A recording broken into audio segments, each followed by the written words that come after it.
and welcome to Dikshant's EduTech. I'm your assistant teacher Privesh sir. So today we are going to learn the nationalism and the imperialisms. Okay, and along with that our topic will be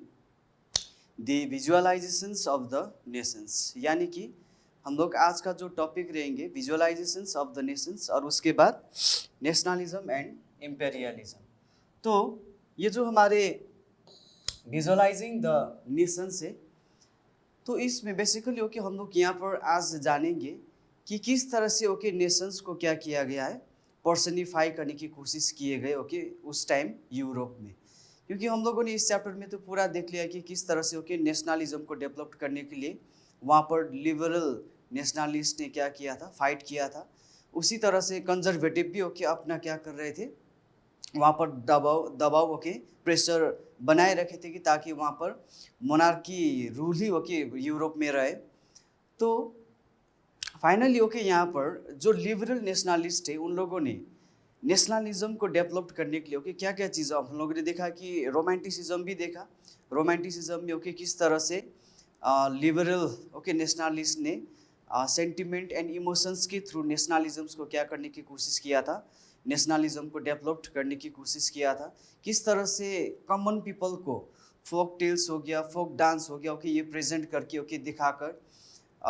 country को एक nation state में change करने की कोशिश किए थे। तो आज हम देखेंगे कि विजुअलाइजिंग द नेशंस, यहाँ पर जो यहाँ पर ओके आप लोग देख रहे हैं, फोटो देख रहे हैं, तो ये ओके जर्मनिया का है, जो जर्मन में इस तरह से ओके विजुअलाइज किया गया था। हालांकि ये जो विजुअलाइज किया गया कि ये जो पार्टिकुलर यहाँ पर फीमेल को ही लिया गया है, लेकिन वो फीमेल ओके पार्टिकुलर ओके ये है, यानी कि ओके जर्मन का क्वीन है ये भी नहीं है। वहाँ के ओके उस टाइम के आर्टिस्ट ने क्या किया, इस चीज़ को विजुअलाइज किया कि क्यों ना हम कंट्री को एक फीमेल के रूप में क्या करें, प्रस्तुत करें, ताकि देश में जितने भी लोग हैं ओके अपने माँ को तो उतना ही प्यार करते कि नहीं करते, सब लोग अपनी माँ को तो प्यार करते ही करते। तो क्यों ना हो कि हम फीमेल के रूप में क्या करके प्रेजेंट करके लोगों में नेशनलिज्म्स को क्या और डेवलप करें, ताकि उन लोग के अंदर पैट्रियोटिक फीलिंग, देश प्रति की जो भक्ति होगा वो क्या हो जाए, डेवलप्ड हो जाए, and love for the Nations and oneness okay with in the country, ये क्या हो जाए, डेवलप्ड हो जाए। सो यहाँ पर देखते 18th एंड 19th सेंचुरी में आर्टिस्ट ने ओके कंट्री को फीमेल फिगर में क्या किया, पोर्ट्रेट किया। यानी कि 18th एंड 19th सेंचुरी का जितना भी आर्टिस्ट थे उन लोगों ने जो देश है, कंट्री है ओके उसे एक फिगर के रूप में ओके क्या किया, प्रस्तुत किया। एंड प्रस्तुत ओके क्यों किया, ओके मैंने अभी भी ओके आप लोगों को कहा है कि ताकि इस चीज़ से भी ओके क्या करने के लिए, नेशनलिज्म्स को डेवलप करवाने के लिए, क्योंकि नेशनलिज्म्स को डेवलप होना बहुत ही ज़रूरी था नेशन स्टेट को क्रिएट करने के लिए। ओके एंड नेशन स्टेट को क्रिएट करने के लिए, अब नेशनलिज्म्स को डेवलप करने के लिए ओके इस तरह से 18th एंड 19th सेंचुरी के आर्टिस्ट ने कंट्री को इस तरह से किसमें प्रस्तुत किया, फीमेल फिगर में। जैसे ओके ये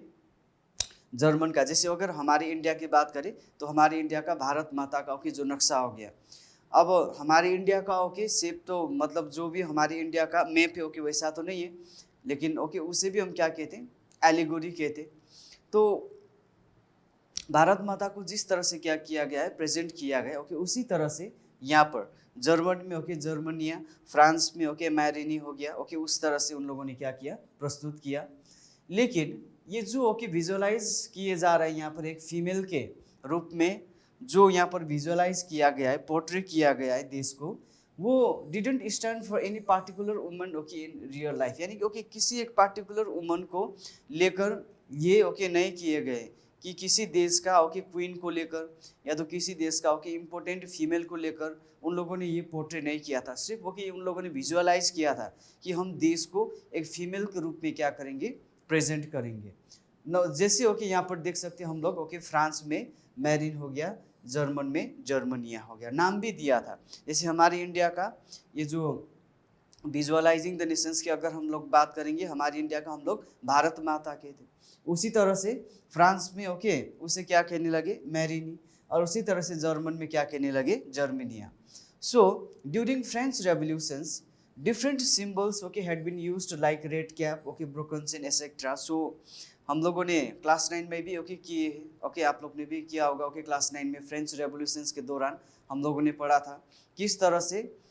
रेड कैप ब्रोकन चेन हो गया ओके और उसके बाद बहुत सारा जैसे कलर्स का इस्तेमाल किया था उन लोगों ने जैसे क्या करने के लिए सिंबलाइज करने के लिए ओके एक सिंबल के रूप में जैसे रेड कैप हो गया रेड कैप उन लोगों ने लिबर्टी के लिए ओके पहनते थे ओके वो ये दर्शाती थी कि ओके जो भी रेड कैप ओके कैप पहनने वाले ओके वो लोग लिबर्टी के लिए लड़ाई कर रहे हैं जैसे ओके जैकोबिन का ज़्यादातर मेंबर्स रेड कैप का ओके इस्तेमाल करते थे उसी तरह से ओके उन लोगों ने स्ट्राइप लॉन्ग स्ट्राइप ट्राउज़र का भी यूज़ किया था उसी तरह से ब्रोकन चेन यानी कि okay freedom we are fighting for the freedom इस तरह का बहुत सारा चीज़ों का ओके थिंग्स का उन लोगों ने फ्रेंच रेवोल्यूशंस में क्या किया था यूज़ किया था। अब हालांकि ओके जो ब्रोकन चेन है ओके तो ब्रोकन चेन हो गया ओके लेकिन उसका भी ओके उन लोगों ने मीनिंग दिया था कि okay broken chains means okay freedom. उसी तरह से red cap okay red cap तो लाल कैप हो गया ओके लेकिन उन लोगों ने मीनिंग दिया था कि red cap means freedom they are fighting for the freedom. तो इस तरह से ओके फ्रांस रेवोल्यूशंस के दौरान ओके जिस तरह का ओके यहाँ पर सामानों का ओके इस्तेमाल किया था और उसे पार्टिकुलर ओके सिंबल के हिसाब से उन लोगों ने यूज़ किया था उसी तरह से यहाँ पर नेशन को ओके विजुअलाइज करने के लिए भी okay 18th and 19th century के आर्टिस्ट ने एक देश को एक फिगर फीमेल फिगर के रूप में क्या किया प्रस्तुत किया और हम लोगों ने ओके फर्स्ट उसमें भी हम लोगों ने देखा था कि आर्टिस्ट ओके जो फ्रेडरिक ओके सोरू ने ओके वहाँ पर ड्रॉ किया था तो उसमें भी हम लोगों ने देखा था कि वहाँ पर एक फीमेल का ही फिगर स्टैचू जो ओके स्टैचू ऑफ लिबर्टी जो हाथ में ओके एक हाथ में टॉर्च और दूसरा हाथ में चार्टर ओके होल्ड करके वहाँ पर हमें पिक्चर में दिखाई दिया था। तो इस तरह से यहाँ पर इसे हम क्या कहते हैं ओके एलिगोरी भी ओके कहते हैं। नाउ यहाँ पर एट्रीब्यूट्स ओके सिग्निफिकेंस जैसे broken chain okay wing free यानी कि फ्रीडम के लिए ओके इसे वहाँ पर इस्तेमाल किया गया था ब्रोकन चेन्स को। और उसके बाद breast plate okay with eagle यानी कि जर्मन एम्पायर स्ट्रेंथ ओके इसका मीनिंग ये हो गया। क्राउन ऑफ ओक लीव्स ये हो गया हीरोइज्म हो गया। स्वॉर्ड का ओके हो गया रेडीनेस टू फाइट ओके यानी कि ओके यहाँ पर जो देख रहे हैं फिगर यानी कि यहाँ पर जो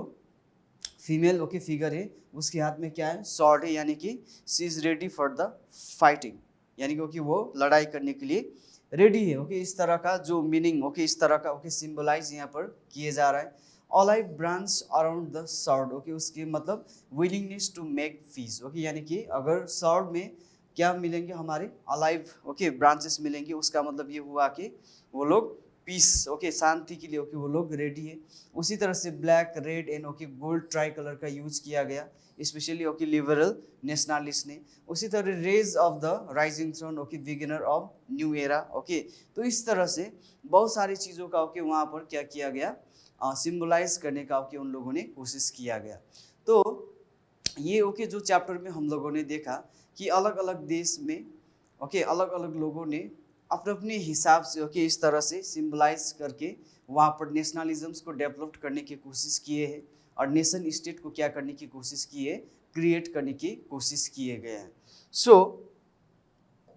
next topic is okay nationalism and imperialism. What is nationalism and what is imperialism? We know that कि नेशनलिज्म तो ओके हम लोग जान चुके feeling of oneness okay feeling of love for the nations patriotic feelings okay यानी कि अपने देश के लिए ओके जो भी करेंगे उसे हम क्या कहते हैं नेशनलिज्म कहते हैं। लेकिन नेशनलिज्म एंड ओके इम्पेरियलिज्म अब यहाँ पर ओके पहले तो ओके रियल आइडेंटिटी यानी कि ओके रियल जो मीनिंग था नेशनलिज्म्स का वो थोड़ा क्या हो जाते अब चेंज हो जाते जैसे no more idealistic okay liberal democratic sentiment from last quarter of 19th century यानी कि ये जो last quarter of 19th century है ओके वहाँ से डेमोक्रेसी में ओके डेमोक्रेसी और उसके साथ साथ और नेशनलिज्म्स का थोड़ा ओके डेफिनेशंस क्या हो जाते चेंज हो जाते। अब यहाँ पर ओके नेशनलिज्म्स का मीनिंग ही क्या हो गया चेंज हो गया। अब नेशनलिज्म्स को ओके उन लोगों ने अलग हिसाब से क्या करने लगे यूज़ करने लगे ओके कैसे यूज़ करने लगे तो यहाँ पर एक्सक्यूज मी, यहाँ पर हम लोग देखते हैं nationalist group were ready to okay go even for the war. यानी कि अब नेशनलिज्म्स की एक्चुअली ओके नेशनलिज्म्स का मेन मीनिंग क्या होते हैं? नेशनलिज्म्स का मतलब ओके देश के अंदर लोगों के प्रति ओके लोगों में क्या करना, देश प्रति भक्ति प्रकट करना, यानी कि ओके प्रेम या तो स्नेह ओके प्रकट करना। अब लेकिन यहाँ पर ओके नेशनलिज्म्स के नेम में बहुत सारे ओके नेशनलिस्ट ग्रुप क्या करने के लिए भी रेडी हो रहे थे, ओके वार करने के लिए भी रेडी हो रहे थे। अगर नेशनलिज्म्स को डेवलप करने के लिए ओके वार लड़ना पड़ा, ओके उस देश को ओके कब्जा करना पड़ा, कैप्चर करना पड़ा, तब भी हम रेडी है। अब यहाँ पर ओके धीरे धीरे नेशनलिज्म्स का ओके मीनिंग चेंज होकर अब ये किसके तरफ जा रहा है? इम्पेरियलिज्म्स ओके उसके तरफ जा रहा है। तो जितना भी मेजर यूरोपियन ओके इम्पेरियलिस्ट थे, जैसे ओके फ्रांस हो गया, इंग्लैंड हो गया, ओके रशिया हो गया, अब इन लोगों ने क्या किया कि मीनिंग ऑफ द नेशनलिज्म्स ओके यानी कि नेशनलिज्म्स का जो एक्चुअल मीनिंग है उसका जो ओके आइडियलिस्टिक ओके जो मीनिंग है उसे ओके उन लोगों ने मैनिपुलेट कर दिया, यानी कि ओके उसे चेंज करके ओके उन लोगों ने अपने फ़ायदे के लिए अब यहाँ पर क्या करने लगे, वो लोग यूज़ करने लगे। जैसे ओके वो लोग किसी देश को क्या कर रहा है, कब्जा कर रहा है और बोल रहा है कि ओके नेशनलिज्म्स को डेवलप करने के लिए ओके हम लोग नेशनलिज्म्स को ओके और डेवलप करने के लिए ओके हम क्या कर रहा है, इस कंट्री को कैप्चर कर रहा है, क्योंकि उस देश में हमारे भाषा में ओके बात करने वाले लोग रहे थे, इसीलिए ओके उसे हम क्या कर रहा है, कैप्चर कर रहा है। हालांकि ओके उन लोग का मोटिवेशंस तो अलग थे। अगर उसे कैप्चर किया गया तो टेरिटोरी क्या हो जाएगा, बढ़ जाएगा। जितना टेरिटोरी बढ़ जाएगा ओके उतना रिसोर्सेज भी क्या हो जाएंगे, बढ़ जाएंगे। तो इसी तरह से ओके अब सबसे ज़्यादा प्रॉब्लम ओके हमें कहाँ पर देखने को मिलती है, बाल्कन में ओके किस 1871 के बाद। 1871 के बाद बाल्कन ओके ऐसा रीजन्स था जो बाल्कन के अंदर ओके रोमानिया, आज के present day Romania, Bulgaria, Albania, Greece, Macedonia, Croatia, Bosnia Herzegovina, Slovenia, Serbia okay and Montenegro, ये सब बाल्कन रीजन में ऑटोमन एम्पायर के कंट्रोल में थे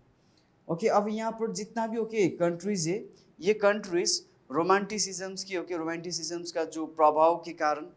और दूसरा ओके देशों में जो चेंजेस हो रहा था ओके उसके कारण, जैसे जर्मन यूनिफिकेशंस भी ओके हम देख सकते, इटालियन ओके यूनिफिकेशंस ओके हम लोग देख सकते, ब्रिटेन यूनिफिकेशंस ओके हम लोग देख सकते। अब इसके बाद अब ये लोग भी क्या करने लगे, आज़ादी के लिए ओके किससे आज़ादी, ओटोमन एम्पायर से ओके आज़ादी के लिए ओके वो लोग क्या करने लगे, अब लड़ाई करने लगे, क्योंकि ओटोमन एम्पायर से ओके ग्रीक भी क्या हुआ था, आज़ाद हुआ था ओके। जब ग्रीक को आज़ादी मिला तो अब ये कंट्रीज भी क्या करने लगे ओके अब हमें भी क्या चाहिए, आज़ादी चाहिए, हमें भी ओके हमारे देश को एक इंडिपेंडेंट कंट्री बनाना है, हमारे देश में भी ओके नेशनलिज्म्स को क्या करना है, डेवलप्ड करना है okay. We also have to create nation state okay. अब जब तक ओके हम लोग ऑटोमन एम्पायर के कंट्रोल में रहेंगे तब तक हम लोग क्या नहीं कर सकते, नेशन स्टेट क्रिएट नहीं कर सकते। इसीलिए ओके उन लोगों ने भी क्या स्टार्ट किया, अब वार फॉर द इंडिपेंडेंस ओके, यानी कि उन लोगों ने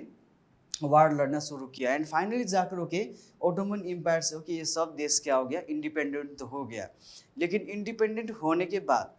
अब ओके ये देश भी, ये जितना भी देश है okay Romania, Bulgaria, Albania okay एक आपस में क्या करने लगे, लड़ने लगे, ताकि ओके उन लोगों का वहाँ पर क्या हो सके, अपना कंट्रोल ओके चल सके, क्योंकि पहले तो ये ऑटोमन एम्पायर के कंट्रोल में था ओके, वो लोग कुछ नहीं कर पा रहे थे। अब इंडिपेंडेंट हो गया, इंडिपेंडेंट होने के बाद अब वो लोग अपने टेरिटोरी को ओके बढ़ाने के हिसाब से वो लोग क्या करने लगे, आगे बढ़ने लगे, चाहे वो ओके नेशनलिज्म्स के नाम में हो, चाहे नेशन स्टेट के नाम में हो। लेकिन ओके बाल्कन में बहुत ज़्यादा क्या शुरू होने लगे, प्रॉब्लम शुरू होने लगे। अब ये इंडिपेंडेंट कंट्री के बीच ओके पावर के लिए क्या शुरू हो गया, झगड़ा शुरू हो गया, स्ट्रगल शुरू हो गया कि कौन किसको कंट्रोल करेंगे ओके, कौन ओके कंट्री, कौन सा कंट्री पावरफुल है, किस ओके वीक कंट्री को क्या करना है, कंट्रोल करना है। इस तरह से जब ओके वो लोग क्या करने लगे, लड़ाई करने लगे एक आपस में पावर के लिए, तो इसमें अब Russia, England, Germany and Austro okay Hungary ये भी अब ओके उसमें क्या हो गए, इन्वॉल्व हो गए, क्योंकि ये तो बिग पावर हो गया ओके। इन लोगों को क्या चाहिए था, कॉलोनी चाहिए था ओके। ये लोग तो इम्पेरियलिज्म चाहते थे, ये तो ओके वीक कंट्री को अपना बनाना चाहते थे। अगर ओके अपना बनाएंगे तो फिर वहाँ से बहुत सारे रिसोर्सेज ओके मिल जाएंगे। तो इसीलिए जब Russia, England, Germany, Austro हंगेरिया okay ये बाल्कन प्रॉब्लम में ये भी इन्वॉल्व हो गए। तो उसी के कारण ओके 1914 में क्या भी हो गया, वर्ल्ड वॉर भी हो गया। जैसे ओके हम लोग वर्ल्ड वॉर में क्या देखते हैं, ओके जैसे यहाँ पर देखिए ये हो गया हमारा बाल्कन रीजन, ओके इसके अंदर बहुत सारे कंट्रीज है, सपोज मान लीजिए ओके। तो अब ये सब इंडिपेंडेंट होने के बाद ये एक आपस में क्या करने लगे, लड़ाई करने लगे। जब लड़ाई करने लगे तो ओके इसे इंग्लैंड ने सपोर्ट किया, ठीक है, इसे जर्मनी ने सपोर्ट किया। ओके सपोर्ट करने के बाद वो जो छोटा वार था ओके जो वो ओके वो छोटा वार ओके अब क्या हो गया, बिग हो गया, क्योंकि ओके उसमें किसका इन्वॉल्वमेंट आ गए, बिग पावर का इन्वॉल्वमेंट आ गए। ओके इसके कारण से वहाँ पर ओके फर्स्ट वर्ल्ड वॉर का रीजन भी ओके ये भी बनते हैं। Okay the main reasons for the first world war is also because of the Balkan okay problems और द ये जितना भी देश थे ओके एक आपस में लड़ाई कर रहे थे, उसी में से ओके सुपर पावर आकर इन्वॉल्व हो गए और उसके बाद ओके वो वार और बड़ा हो गया। सो नेशनलिज्म एंड इम्पेरियलिज्म ओके यहाँ पर क्या देखते हैं हम लोग कि नेशनलिज्म ओके किसके लिए शुरुआत हुआ था, लेकिन नेशनलिज्म के कारण ओके वहाँ पर क्या भी शुरू हो गए, इम्पेरियलिज्म भी शुरू हो गए। शुरू में तो ओके ठीक ठाक था, लेकिन बाद में जाकर ओके नेशनलिज्म का जो डेफिनेशंस था ओके वही क्या हो गया, टोटली चेंज हो गया। अब नेशनलिज्म का मतलब ओके किसी भी हालत में ओके दूसरा कंट्री को कैप्चर करके भी ओके हमें क्या करना है, नेशनलिज्म को ओके डेवलप करना है। अब ये होने के बाद तो ओके वहाँ पर क्या स्टार्ट हो गए, इम्पेरियलिज्म स्टार्ट हो गए। सो इसी में से ओके सबसे ज़्यादा टेंशन तो कहाँ पर हुआ था, बाल्कन टेंशन यानी कि बाल्कन प्रॉब्लम ओके कब, 1871 के बाद, क्योंकि वहाँ पर ओटोमन एम्पायर के कंट्रोल में जितना भी कंट्री था वो सब इंडिपेंडेंट कंट्री हो गए। ओके अब इंडिपेंडेंट कंट्री मतलब वो इंडिपेंडेंट तो हो गया लेकिन वो उतना पावरफुल नहीं था। ओके यानी कि अब वो किसको फायदा हो गया, जो भी बिग पावर है जैसे Russia, England, Germany, Austro Hungary okay इन्हें अब उसे कंट्रोल करना बहुत ही क्या हो जाएंगे, कैप्चर करना आसान हो जाएंगे। सो इसीलिए ओके उसके कारण से वहाँ पर क्या भी शुरू हो गया, फर्स्ट वर्ल्ड वॉर भी शुरू हो गया। Now lastly nation state as okay natural and universal, चाहे जो भी हो नेशनलिज्म के कारण इम्पेरियलिज्म ओके शुरू हुआ हो, चाहे ओके उसके कारण से फर्स्ट वर्ल्ड वॉर शुरू हुआ हो, लेकिन धीरे धीरे ओके अब हर एक नेशंस क्या कर रहे थे ओके जान रहे थे कि बिग पावर का जो मोटिव्स है वो क्या है। हर एक नेशंस ओके अपने नेशन स्टेट के वैल्यू, उसका रियल वैल्यू ओके वो लोग क्या कर रहे थे, रियलाइज कर रहे थे। तो many countries began to oppose the European power for the imperial dominations okay during 19th century, यानी कि ओके 19th सेंचुरी में हम देख सकते हैं कि बहुत सारा कंट्रीज ने इंपीरियल डोमिनेशंस के खिलाफ क्या करना शुरू किया, आवाज़ उठाना शुरू किया कि हम लोगों ने नेशनलिज्म को डेवलप करने के लिए okay Ottoman empire, Austrian empire, Habsburg empire से ओके लड़कर हमें क्या मिला है, आज़ादी मिला है। फिर से ओके हम इंपीरियल ओके कंट्री यानी कि okay imperial England okay Russia, Germany okay इसके कंट्रोल में हम लोग नहीं रहेंगे, हम लोग इंडिपेंडेंट रहना चाहते हैं। ओके इस तरह का मूवमेंट उन लोगों ने स्टार्ट किया 19th सेंचुरी से। उसके बाद वहाँ पर बहुत सारा ओके क्या शुरू हो गया, एंटी इंपीरियल मूवमेंट शुरू हो गया, यानी कि इंपीरियलिज्म के खिलाफ होके उन लोगों ने ओके स्ट्रगल यानी कि मूवमेंट करना शुरू कर दिया कि अब हमें कॉलोनी के अंदर नहीं रहना है, एज अ कॉलोनी यानी कि ओके इंपीरियल कंट्री के कंट्रोल में नहीं रहना है। और उन लोगों ने अब जाकर क्या करना शुरू किया, नेशन स्टेट के लिए ओके स्ट्रगल करना शुरू किया, नेशन स्टेट के लिए लड़ाई करना शुरू किया। फाइनली ओके ये सक्सेस भी हुआ, किसके कारण से, कलेक्टिव ओके नेशनल यूनिटी के कारण से, क्योंकि नेशंस के अंदर ओके यूनिटी आएंगे तो वैसे वो क्या हो जाएंगे, पावरफुल हो जाएंगे। तो पहले ओके ऑटोमन एम्पायर से वो लोग आज़ाद होने के बाद एकदम से ओके वो लोग फ्री हो गए, और फ्री होने के बाद ओके उन लोग को ये लगा कि अब हमें भी ओके क्या करना चाहिए, दूसरे कंट्री को अपने कंट्रोल में लाना चाहिए। इसके कारण से वो लोग ओके झगड़ना ओके शुरू किया, उसी का फ़ायदा इंपीरियल कंट्री ने ओके उठाया। फिर से ओके उन लोगों ने रियलाइज़ किया क्योंकि इससे नहीं, अब हमारे देश को बनाने के लिए ओके हमें क्या करना होगा, काम करना होगा। So finally nationalism should be developed for the creation of nation state okay for the Nations people okay, यानी कि उन लोगों ने लास्ट में जाकर ओके रियलाइज़ किया कि जो नेशनलिज्म से, नेशनलिज्म का मतलब ओके इंपेरियलिज्म नहीं होते, नेशनलिज्म का मतलब नेशंस में ओके रहने वाले पीपल के लिए ओके उसे क्या करना है, डेवलप करना है। यानी कि नेशंस में जो लोग रहते ओके उसके अंदर अपने देश प्रति ओके भक्ति प्रेम स्नेह ओके उसे क्या करना डेवलप करना ही क्या है नेशनलिज्म में। ओके इस तरह से उन लोगों ने क्या किया अब अपने नेशन स्टेट के लिए काम करना शुरू किया। ओके तो ये था ओके हमारा rise of nationalism in Europe, किस तरह से वहाँ पर नेशनलिज्म्स ओके डेवलप होना स्टार्ट हुआ था। एंड नेशनलिज्म्स को डेवलपमेंट करने के लिए ओके क्या क्या बहुत सारे इंसिडेंट ओके हम लोगों ने देखा, जैसे ओके जर्मनी को किस तरह से यूनिफाइड किया गया, इटली को किस तरह से ओके यूनिफाइड किया गया, ओके ये सब हम लोगों ने देखा है। तो इसी तरह से ओके फिर से आपसे मिलेंगे नेक्स्ट क्लास में। ओके तब तक के लिए हैव अ नाइस टाइम।